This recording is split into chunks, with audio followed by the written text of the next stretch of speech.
Olympics में गए हैं तो सभी का यही एम था। जो हम 18 प्लेयर थे या स्टाफ था हमारा, सभी का यही था कि अब की बार हमने कुछ ना कुछ पोडियम फिनिश करना है।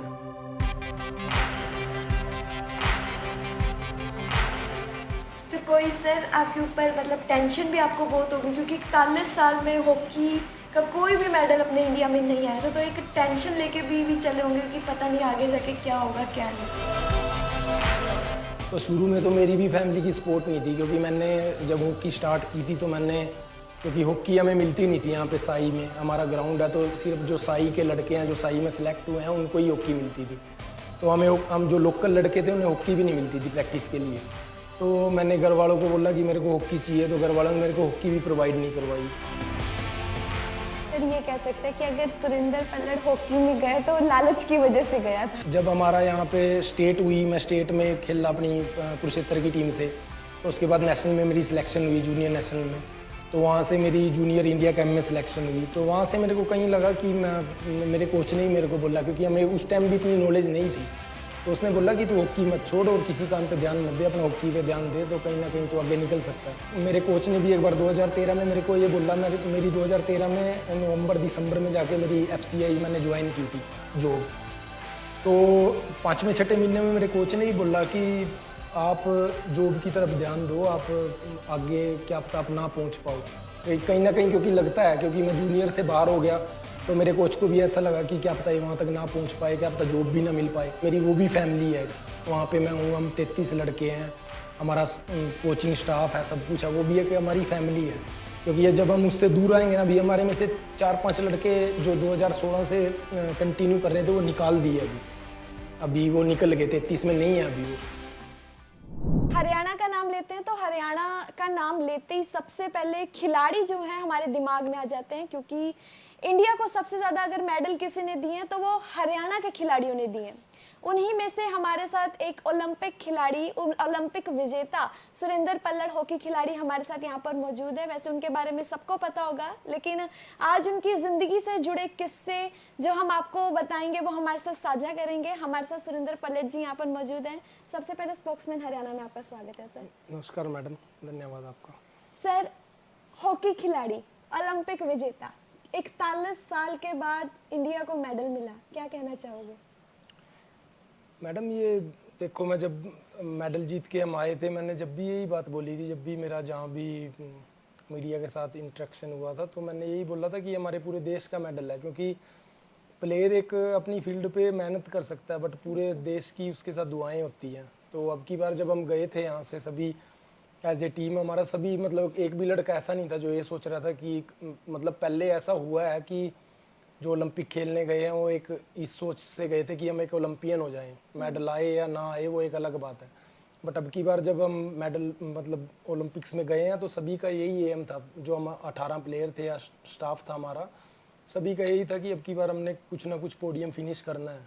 सबका देखो, जो भी खेलने जाता है सबका गोल्ड मेडल का सबका ये एम होता है। सबसे पहले होता है स्पोर्ट्स पर्सन का कि उसको ओलंपियन बनना।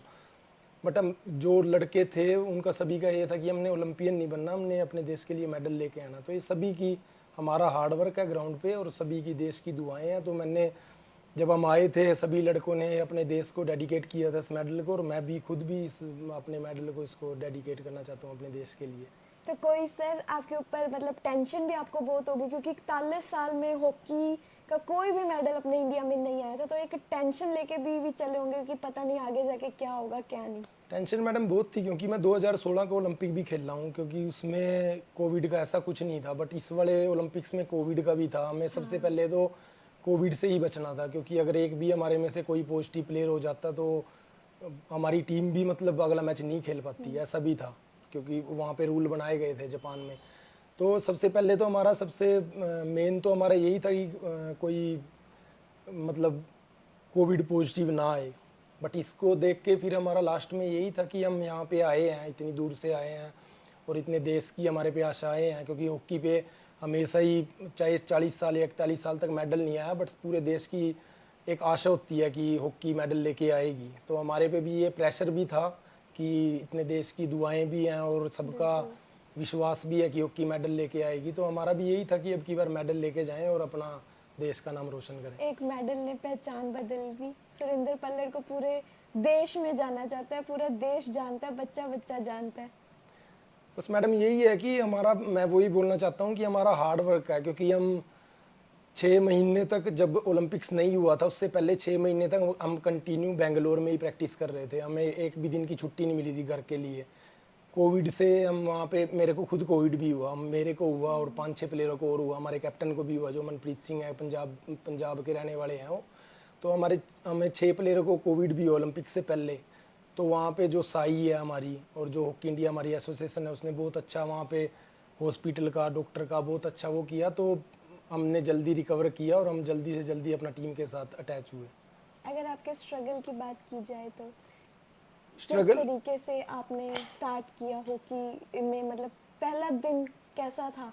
स्ट्रगल मैडम बहुत होता है। देखो, चाहे हॉकी में हो चाहे किसी में भी है, अगर स्पोर्ट्स पर्सन है वो शुरू से स्ट्रगल बहुत होता है। क्योंकि मैं खुद अपनी बताऊं तो मैं, देखो फैमिली की स्पोर्ट्स सबकी होती है स्पोर्ट्स पर्सन के साथ। तो शुरू में तो मेरी भी फैमिली की सपोर्ट नहीं थी, क्योंकि मैंने जब हॉकी स्टार्ट की थी तो मैंने, क्योंकि हॉकी हमें मिलती नहीं थी यहाँ पे साई में, हमारा ग्राउंड है तो सिर्फ जो साई के लड़के हैं जो साई में सेलेक्ट हुए हैं उनको ही हॉकी मिलती थी। तो हम जो लोकल लड़के थे उन्हें हॉकी भी नहीं मिलती थी प्रैक्टिस के लिए। तो मैंने घर वालों को बोला कि मेरे को हॉकी चाहिए, तो घर वालों ने मेरे को हॉकी भी प्रोवाइड नहीं करवाई। हम वहाँ पे कैलाश नगर में किराए के मकान पे रहते थे, तो वहाँ पे हमारे साथ एक अंकल रहते थे, परसोत्तम अंकल, जो बिजली बोर्ड में काम करते हैं। अभी वो रिटायरमेंट हो गए, यहाँ पे कुरुक्षेत्र में ही काम करते थे, वो हिमाचल के रहने वाले हैं। तो उन्होंने मेरे को हॉकी दिलवाई थी 450 रुपये की। तो वहाँ से मेरा कैरियर स्टार्ट हुआ। जो लड़के पहले, जब मैं हॉकी नहीं खेलता तो पहले मैं क्रिकेट में, मेरा बड़ा शौक था, मैं क्रिकेट खेलता था। तो जो हमारे क्रिकेट वाले लड़के थे वो हॉकी में जाना स्टार्ट हो गए, तो मैं क्रिकेट ही खेलता था। तो उन्होंने बोला कि वहाँ पे हॉकी में, वहाँ पे शूज़ मिलते हैं, किट मिलती है, तो उसके लालच में मैं भी जाना स्टार्ट हुआ कि मेरे को ही मिलेंगे, वहाँ पे बहुत मज़ा आता है, बहुत लड़के आते हैं। तो वहाँ से मेरा कैरियर स्टार्ट हुआ। जब मेरे को हॉकी की ज़रूरत हुई तो घर वालों ने मेरे को हॉकी भी प्रोवाइड नहीं करवाई। तो मेरे अंकल ने मेरे को हॉकी प्रोवाइड करवाई, और वो हॉकी 2 ही दिन चली, 2 दिन के बाद टूट भी गई। तो यही था कि शुरू में जो भी स्पोर्ट्स पर्सन है उसके साथ, चाहे हॉकी का है चाहे एथलीट का, किसी भी चीज़ का है, उसके साथ शुरू में बड़ी कठिनाइयों का सामना करना पड़ता है। बट वही है कि अगर आप दिल से हार्ड वर्क कर रहे हो और दिल से आप काम कर रहे हो उस वर्क पे, तो आप कहीं ना कहीं जरूर सक्सेस होगे। मतलब सर ये कह सकते हैं कि अगर सुरिंदर पल्लड़ हॉकी में गए तो लालच की वजह से गया था। हाँ, शुरू में तो मैडम यही था, क्योंकि छोटे छोटे थे हम, इतनी नॉलेज थी नहीं कि हम इतने बड़े मुकाम पे भी पहुंचेंगे। तो शुरू में तो यही था, वो हमें बोलते थे कि वहाँ पे शूज़ मिलते हैं या हॉकी मिलती है, जो पीटी शूज़ होते हैं, आपको पता हो, वाइट वाले। हाँ जी, हाँ तो वो मेरे को दिखाते थे, तो हम भी लालच में गए कि हमें भी मिलेंगे, हम भी चलो खेल के आते हैं, यहाँ क्रिकेट खेलते हैं, चलो कोई नहीं वहाँ पे हॉकी खेल लेंगे। तो वहाँ से मैडम हमारा तो करियर इसके बाद स्टार्ट हुआ। पूरी डेडिकेशन कब शुरू हुई सर कि हाँ मुझे इसी में ही अपना सब कुछ बनाना है? मैडम वहाँ से हमारे गुरिंदर कोच साहब थे, जो अभी भी, अब रिटायर हो गए, वो थोड़े दिन पहले, 2-3 महीने हो गए उनका रिटायर हुए। वो साई के कोच थे। तो उन्होंने, मैं और मेरा ब्रदर दोनों खेलते थे, हम, मेरा ब्रदर मेरे से बड़ा है। तो उन्होंने मेरे को बोला कि, उन्होंने फैमिली को ही बोला 3-4 महीनों के बाद कि इस लड़की की आप हॉकी बंद मत करवाना, ये मतलब इसमें है ऐसा कि ये कुछ कर सकता है आगे जाके।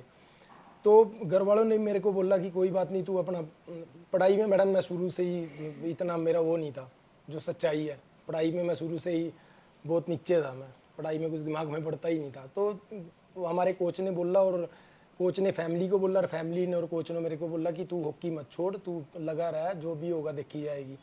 तो वहाँ से मेरा करियर स्टार्ट हुआ। तो आपने जैसे बोला कि कहाँ से, मेरे को ऐसा लगा जब हमारा यहाँ पे स्टेट हुई, मैं स्टेट में खेला अपनी कुरुक्षेत्र की टीम से। तो उसके बाद नेशनल में मेरी सिलेक्शन हुई, जूनियर नेशनल में। तो वहाँ से मेरी जूनियर इंडिया कैंप में सिलेक्शन हुई। तो वहाँ से मेरे को कहीं लगा कि मेरे कोच ने ही मेरे को बोला, क्योंकि हमें उस टाइम भी इतनी नॉलेज नहीं थी। तो उसने बोला कि तू हॉकी मत छोड़ और किसी काम पे ध्यान मत दे, अपना हॉकी पे ध्यान दे, तो कहीं ना कहीं तू आगे निकल सकता है। तो वहाँ से मैं नेशनल खेला, वहाँ से हम फर्स्ट आए। तो वहाँ से मेरा इंडिया कैंप में भी हुआ, जूनियर इंडिया कैंप में। फिर हम दिल्ली में जो हमारा वर्ल्ड कप हुआ था 2012 में, मैं वो भी वर्ल्ड कप भी खेला। तो वहाँ से मेरा हुआ कि हाँ कुछ कर सकते हैं, तो मैंने एक ही चीज़ पे ध्यान दिया, फिर हॉकी पे। उसके बाद आप यहाँ तक पहुँच गए। मैडम बड़ा स्ट्रगल है इसके लिए, क्योंकि 2012 से लेके 16 तक, जो 16 तक का ओलंपिक्स था, मैं 4 साल उसमें इंडिया टीम में नहीं था, मैं बाहर था। तो वो एक स्पोर्ट्स पर्सन के लिए बड़ा डिफ़िकल्ट टाइम होता है, क्योंकि अगर आप 2 दिन 5 दिन भी आप नेशनल टीम से बाहर हो गए ना, तो छठे दिन भी आप जाकर अगर उसको ज्वाइन करोगे तो बड़ा डिफिकल्ट है उनके साथ मैच करना। तो मैं तो 4 साल बाहर रहा हूँ, 2012 से लेके 16 तक।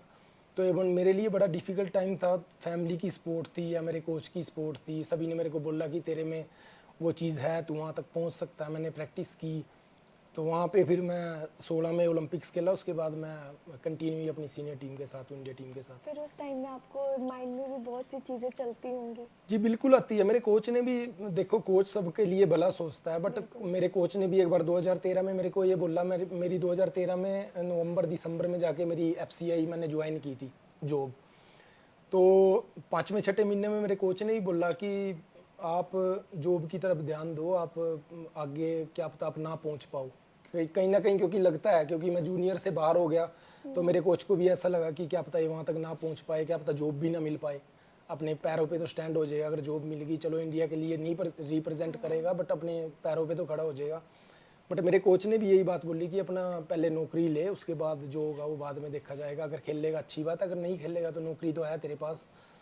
तो मैडम और भी यार दोस्त हैं जो हॉकी के यार दोस्त हैं, उन्होंने मेरे को मोटिवेट किया कि तुम वहाँ तक जा सकता है, कोई बात नहीं, नौकरी तू ले बट अपना प्रैक्टिस कंटिन्यू रख।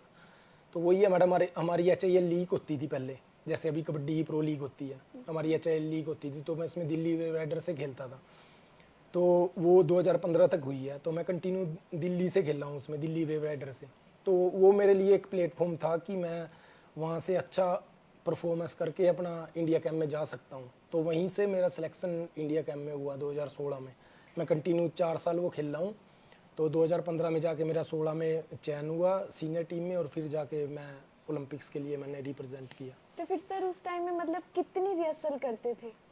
मैडम देखो हार्ड वर्क बहुत है। अगर यहाँ तक मैं पहुँचा हूँ तो देखो जो मेरी रिश्तेदारी है या मेरी यार दोस्त हैं, सबके लिए कि ये लगता है कि ये यहाँ तक पहुँच गया, अच्छा फ्लाइटों में घूमता है, बाहर जाता है, इतना पैसा मिलता है, बट इसके लिए बड़ा हार्ड वर्क है मैडम। क्योंकि अब मान लो मैंने आपको पहले ही बात बताई है, मेरी शादी को मान लो 11 महीने हो गए, अभी मैं शादी में 1.5 या 2 महीने अपने घर रहा हूँ। तो ये बड़ा डिफ़िकल्ट टाइम है कि शादी भी हुई है और फैमिली के टाइम भी स्पेंड करना है फैमिली के साथ। तो जैसे मैंने आपको बताया भी है, ओलंपिक से पहले हम 6 महीने कंटिन्यू बेंगलोर में ही रहे हैं, एक दिन की भी छुट्टी नहीं मिली हमें। तो कहीं ना कहीं हमारे हार्डवर्क का ही वो रिजल्ट है कि आज हम ओलंपिक्स में मेडल लेके आए। और मैं ये तो हमेशा यही बोलता हूँ कि हमारा हार्डवर्क है और देश की दुआएं हैं जब ये मेडल आता है। ऐसा नहीं है कि हमारा हार्डवर्क है और हमारे हार्डवर्क से मेडल आया, नहीं, देश की दुआएं भी हैं। वो सोचते हैं कि हॉकी का मेडल आए और हमारे देश का नाम रोशन हो। बिल्कुल सही सर, आपने बोला कि हार्ड वर्क है। अगर फैमिली की बात की जाए, आपने बोला कि फैमिली को टाइम नहीं दे पाते। पहले जब स्टार्टिंग हुई तो 6-6 महीने बाहर रहते थे, अब आपकी शादी भी हो चुकी है, शादी को 11 महीने हो गए, 2 महीने सिर्फ आप अपने घर में रहे। तो बिल्कुल अपनी फैमिली से एक तरह से आप अलग ही हो, होकर भी नहीं हो। तो उसके लिए क्या कहना चाहोगे सर? फैमिली की कितनी शिकायतें रहती हैं? मैडम फैमिली की देखो, फैमिली भी ये चीज़ समझती है कि वो किस लेवल पर रिप्रेजेंट कर रहा है। अगर फैमिली भी मेरे को ये बोलेगी कि नहीं हमें तो घर में चाहिए, हमें टाइम चाहिए, तो मैं क्या पता कंट्री के लिए ना अपना कंट्रीब्यूट कर पाऊँ। तो फैमिली की भी मेरे पे सपोर्ट है कि वो मेरे को अब भी बोलते हैं कि जब तक तू खेल सकता है अपनी कंट्री के लिए, अपने देश के लिए, तू खेल। और रही बात मैडम, देखो सबसे मेन होता है स्पोर्ट्स पर्सन के लिए जो अपने काम के लिए वो सच्चा है ना कि मैं अपनी हॉकी खेलता हूँ तो इसके लिए। ये नहीं है कि मेरी वो भी फैमिली है, वहाँ पे मैं हूँ, हम 33 लड़के हैं, हमारा कोचिंग स्टाफ है, सब कुछ है, वो भी है कि हमारी फैमिली है। क्योंकि ये जब हम उससे दूर आएंगे ना, अभी हमारे में से 4-5 लड़के जो 2016 से कंटिन्यू कर रहे थे वो निकाल दिए, अभी वो निकल गए, 33 में नहीं है अभी वो। तो मेरी उनसे बात होती है, वो बोलते हैं कि मेरे को इस फैमिली में इतना मन नहीं लगता जितना मेरा उस फैमिली में मन लगता था जहाँ पे मैं था। तो हमारी वो भी एक फैमिली है, तो हम उस फैमिली के साथ भी जब तक हम अपना कंट्रीब्यूट कर सकेंगे अपने देश के लिए तो हम उसके लिए करेंगे जी। अच्छा सुरेंद्र का कहाँ पे मन लगता है? यहाँ पर आके ज्यादा मन लगता है थोड़े टाइम बाद, या वहाँ पर यहाँ पे आने के बाद ज्यादा याद नहीं मैडम देखो, जब तक शादी नहीं थी जब तक तो वहीं लगता था, बट अभी शादी हो गई है तो मन करता है इधर आने का, क्योंकि बड़ा टाइम हो जाता है। मैंने जैसे बताया 11 महीने हो गए, मैं 1.5-2 महीना ही आ पाया हूँ। और मेरे साथ 2-3 लड़के और हैं, पंजाब के भी लड़के हैं, उनकी भी मेरे साथ ही शादी हुई है। तो वो भी मेरे को यही बोलते हैं। बट यही है कि जब तक मैं अपने देश के लिए कंट्रीब्यूट करूँगा, अपना मेहनत करूँगा, हार्डवर्क करूँगा, तो मैं रहना वहीं चाहता हूँ अभी। कि फैमिली में देखो मैं 2 साल बाद आऊँगा तो भी यहीं रहना। मैंने अब एक कल आ जाऊंगा तो भी मेरे को यहीं रहना है। तो मेरा यही है कि जब तक मैं अपने देश के लिए कंट्रीब्यूट कर सकूं तो मैं कोशिश और सर करूंगा। बहुत हिम्मत की बात है कि आपकी वाइफ आपको सपोर्ट करती है, वरना लड़कियां बस ये होता है कि नहीं नहीं आप घर पे रहो।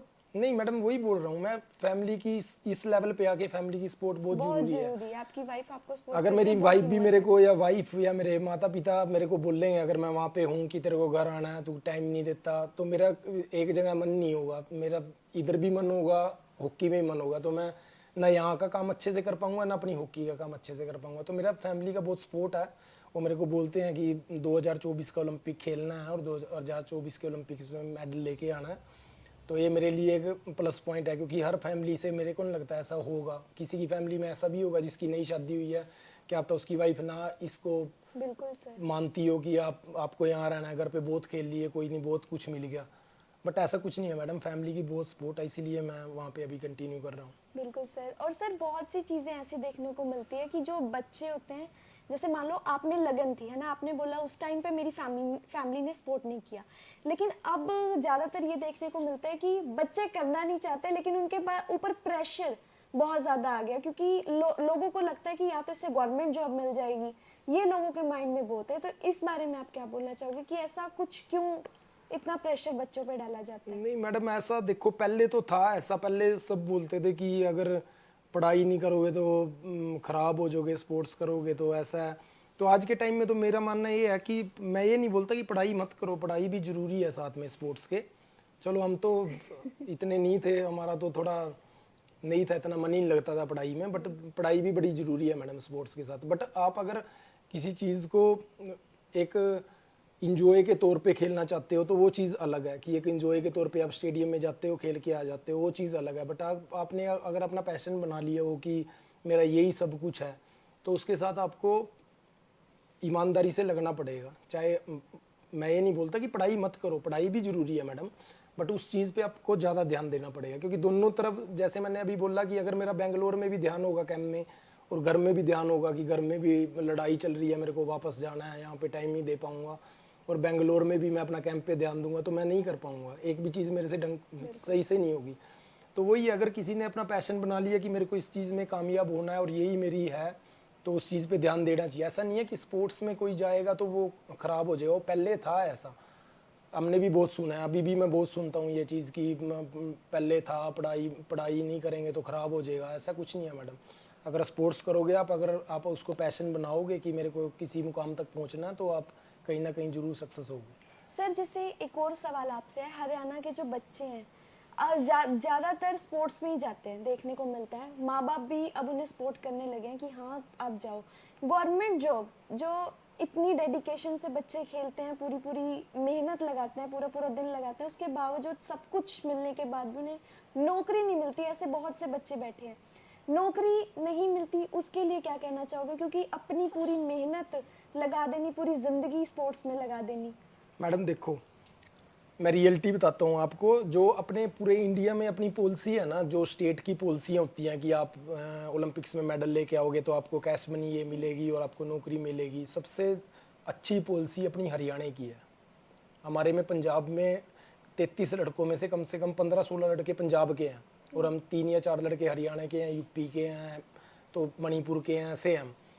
तो सभी हमें ये बोलते हैं कि यार हम भी हरियाणा के होने चाहिए थे, हम भी हरियाणा के होने चाहिए थे, क्योंकि वहाँ पे पॉलिसियाँ अच्छी हैं, वहाँ पे जो मेडल लेके आते हैं प्लेयर उनको कैश अवार्ड इतना मिलता है और उनको नौकरी इतनी अच्छी मिलती है। तो मेरे हिसाब से हरियाणा की पॉलिसी सबसे बेस्ट है आज के टाइम में। आप कहीं भी किसी भी स्पोर्ट्स पर्सन से पूछ लेना, किसी अदर स्टेट वाले से, तो वो आपको यही बोल रहा है कि हरियाणा की पॉलिसी सबसे अच्छी है, क्योंकि कैश अवार्ड में भी हरियाणा सबसे ऊपर है, नौकरियों के इसमें भी सबसे ऊपर है। अभी हम मेडल लेके आए थे ओलंपिक्स में, तो हमारे पे 3-4 ऑप्शन थे नौकरी के, कि हम एसडीएम की भी कर सकते थे, स्पोर्ट्स डिप्टी डायरेक्टर की भी कर सकते थे। तो वो हमारे ऊपर है कि हमें अच्छा लगेगा, हम करेंगे या नहीं करेंगे। मैंने नहीं की वो, क्योंकि मेरा दिल्ली में एफसीआई में, क्योंकि एफसीआई ने मेरे को रोज़गार दिया है, जब मैं कुछ भी नहीं था तो एफसीआई ने मेरे को नौकरी दी है। तो अगर मैं उसको अभी छोड़ दूंगा तो वो भी मेरे लिए गलत चीज़ है, क्योंकि जब मैं कुछ नहीं था तो एफसीआई ने मेरे को सपोर्ट किया।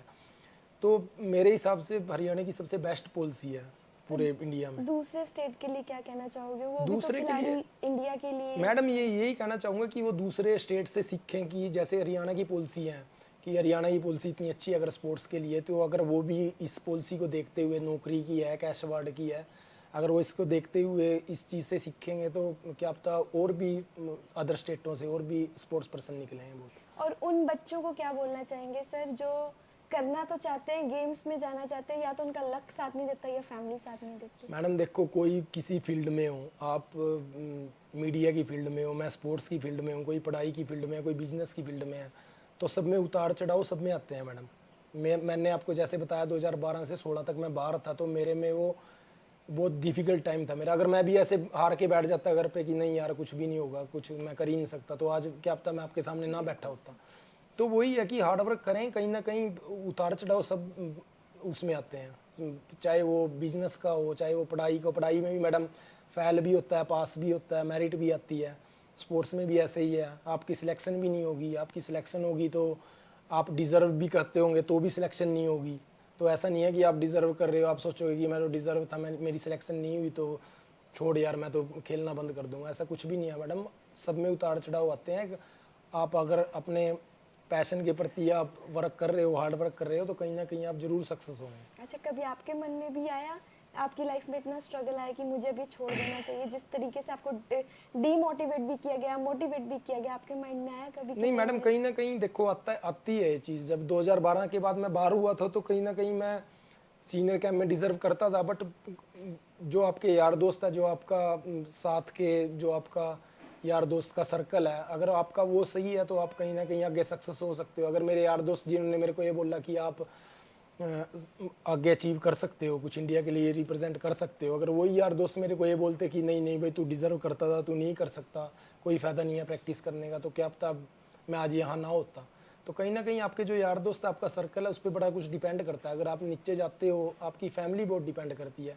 अगर 2012 के बाद मैं बाहर हो गया था, मेरी फैमिली मेरे को ये बोल देती कि तेरा कोई फ़ायदा नहीं है, तू खेल लिया वो तो बस, अभी आगे कुछ नहीं कर सकता था, तो मैं आज वही बात आपके सामने ना होता। तो कहीं ना कहीं आपकी फैमिली का और आपके सर्कल का बड़ा डिपेंड करता है इस चीज़ पे। एक सवाल और, पीछे आपके ट्रॉफियों की भरमार है, स्टार्टिंग कहाँ से हुई इन ट्रॉफियों की?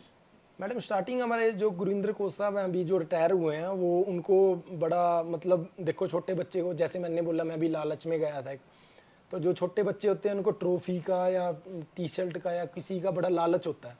तो वो एक टूर्नामेंट कराते थे वहाँ पे ग्राउंड पे कि जैसे 50 लड़के आते हैं, उनमें से 5 टीमें बना दी 10-10 की, जो फर्स्ट आएगी उसको ये मिलेगा, सेकंड आएगी ये मिलेगा। तो वहाँ से मेरी शुरुआत हुई ग्राउंड से, तो मेरे को ट्रॉफी मिली, मैं best player of the tournament भी मेरे को मिला वहाँ पे ग्राउंड पे। यूँ कर सकता हूँ, और जैसे मैंने आपको बताया भी है, कोच ने मेरे को ये बोला कि तू कंटिन्यू कर। जैसे कोच ने फैमिली को ही बोला कि इसको अगर पढ़ाई में, तो ये पहले ही बेचारा ठीक ठाक है, इसको पढ़ाई में रखो, मतलब स्पोर्ट्स में रखो आप, तो स्पोर्ट्स में कहीं ना कहीं ये कुछ करेगा। तो वहाँ से मैडम मेरा करियर स्टार्ट हुआ। आप बात कर कह रहे हो पढ़ाई में तो बस ठीक ठाक है। मैडम देखो, जो सच्चाई थी वो सच्चाई है, पढ़ाई में मैडम मैं बड़ा कमज़ोर था। सर, हमारे जो हरियाणा वाले होते हैं उनकी ना अंग्रेजी बहुत वीक होती है। अब जब आप सब बाहर, जैसे नीरज चोपड़ा की भी बात करें तो उन्होंने सारे आम ही कह दिया था कि मुझसे हिंदी में बात करो। तो मान लो अगर आप वहाँ पे जाते हो, है ना, वहाँ पे खेलते हो, आपको बहुत सी दूसरी अदर कंट्रीज के भी मिलते हैं, किस तरीके से हैंडल करते हो? मैडम देखो, इंग्लिश में तो बड़ा हार्ड, मेरा तो बड़ा हार्ड टाइट है, औरों का तो मेरे को पता नहीं, बट हमें हमारी मीडिया इंटरेक्शन भी होती है वहाँ पे, हमें मीडिया के बारे में बताया जाता है कि कौन क्या सवाल पूछता है, आपको कितना बोलना है, कितना क्या करना है। तो उन्होंने 2-4 वर्ड हमें बताए हुए हैं कि अगर कोई पूछे तो देखो समझ में तो आती है, अगर कोई इंग्लिश बोलेगा तो समझ में आ जाती है, बोलने में थोड़ी प्रॉब्लम आती है। तो जो हमारे पहले हरिंदर कोच थे, अभी वो USA टीम के कोच हैं अभी, तो वो हमें बोलते थे कि अगर जहाँ तक आपको इंग्लिश आए आप इंग्लिश बोल लो, अगर कोई इंग्लिश में इंटरव्यू ले रहा है, जहाँ आपको लग रहा है कि हाँ हमारे को इंग्लिश नहीं आती, वहाँ पे हिंदी में अपना जवाब दो उसको, वो अपने आप ट्रांसलेट करेंगे, अपने आप वो करेंगे, आपको घबराने की कोई ज़रूरत नहीं है। तो हमारा वहाँ से थोड़ा कॉन्फिडेंस हुआ कि चलो जितना हम इंग्लिश में आता है हम जवाब दे देंगे, बट जहाँ हम अटक गए कि नहीं आगे नहीं बोला जाएगा, तो वहाँ पे फिर हिंदी स्टार्ट हो जाती है। जब आपने पहली बार इंटरव्यू दिया था कितनी हेजिटेशन थी?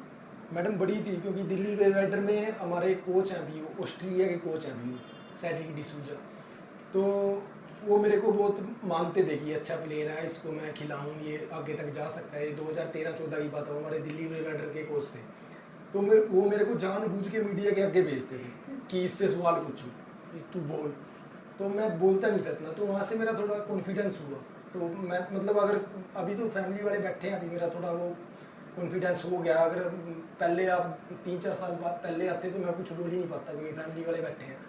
तो वहाँ पे मैं बोलता था कि अगर कोई मेरे पास होगा तो मैं बोल लूँगा नहीं, अगर कोई मेरे पास नहीं है, एक मीडिया वाला है और एक मैं हूँ, तो मैं बोल लूँगा। तो वो मेरे को छोड़ देते थे कि कोई नहीं, इससे जो सवाल पूछना है पूछो, ये गलत बोलेगा कोई बात नहीं, इसको बोलने दो जो भी है। तो वहाँ से मेरा कॉन्फिडेंस थोड़ा हुआ कि हाँ हाँ बोल सकते अब हैं। तो पता चल गया क्या कहाँ पे क्या बोलना है। अभी पता चल गया कोड वर्ड पता चल गया। इंग्लिश में थोड़ा अभी है, इंग्लिश में नहीं। अगर आप ये बोलते ना मेरे को इंग्लिश में लेना है, तो मैं आपको टाइम नहीं देता, मैं बोलता था नहीं नहीं मैडम मैं तो यहाँ पे हूँ ही नहीं, या कहीं बाहर गया हूँ। एक चीज और सर, आपने ना ये टी-शर्ट्स यहाँ पे काफी फ्रेम करवा रखी है, इनके साथ क्या यादें जुड़ी हुई हैं? मैडम ये एक मेमोरी है, जैसे 2016 में हम लोग ओलंपिक्स खेले, तो वहाँ पे सभी लड़के करते हैं ऐसा। तो एक टी शर्ट लेके वो सभी लड़कों के साइन करवाते हैं कि एक हम थोड़े बड़े होंगे, जब यहाँ से हमारा इंटरनेशनल की टच दूर हो जाएगा, तो हम कहीं ना कहीं इसको देख के हम याद ताज़ा कर सकते हैं कि हम इन प्लेयरों के साथ खेले हैं या हमारी ये मेमोरी थी। तो ये सभी की वही है, जैसे ओलंपिक्स की है, एशियन गेम की है, कॉमनवेल्थ गेम की है, वर्ल्ड कप की है, तो ये सभी की उनकी मेमोरी है मैडम। आगे आपका क्या गोल है? मैडम आगे अभी यही है कि अभी जनवरी में अपने भुवनेश्वर में ही राउरकेला में वर्ल्ड कप हो रहा है अपना, तो वहाँ पे कोशिश करेंगे, वहाँ पे अपना बेस्ट करें और अपने देश के लिए मेडल लेके आएँ। बहुत बहुत शुभकामनाएं सर आपको। Thank you madam. बहुत बहुत शुक्रिया। Thank you. तो ये हमारे साथ थे ओलंपिक खिलाड़ी सुरेंद्र पल्लट, जिन्होंने बहुत सारी जानकारी दी, अपनी ज़िंदगी के जो जुड़े किस्से थे, जो किसी को नहीं पता था उस बारे में भी उन्होंने आपके साथ साझा किया।